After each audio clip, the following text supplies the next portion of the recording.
আপনার আর আমার রাগ কি? এই ভিডিও দেখলে বুঝতে পারবেন রাগ কি জিনিস, রাগ কেমন হয় আর রাগ কেমনে করে। আরে বাইরে ভাই, এ তো রাগ মানে সবকিছু ধ্বংস করার মতো রাগ।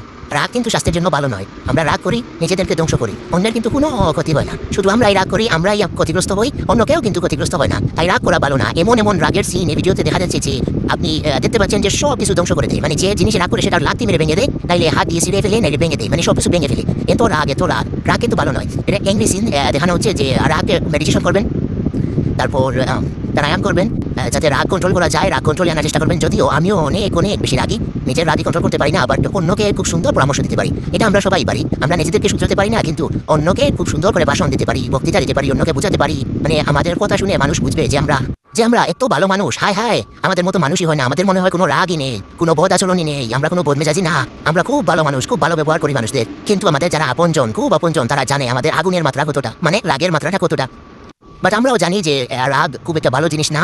রাগ প্রতিটা মানুষের মধ্যেই থাকে, কিন্তু কারো খুব বেশি, কারো মিডিয়াম, কারো লো, আর কারো হাই টেম্পারেচার থাকে। তো হাই টেম্পারেচার স্বাস্থ্যের জন্য যেমন ক্ষতিকর, তেমনি মানুষের জন্য ক্ষতিকর, সম্পর্কের জন্য ক্ষতিকর। অনেক সম্পর্ক নষ্ট হয়ে যায় হাই টেম্পারেচার রাগের জন্য। তাই আপনারা সবাই রাগ কন্ট্রোল করবেন, আর রাগে কোনো কিছু ধ্বংস করবেন না। বিশেষ করে রাগে সম্পর্কগুলো ধ্বংস হয়ে যায়, মলিন হয়ে যায়, আর আপন মানুষ, কাছের মানুষ দূরে চলে যায়।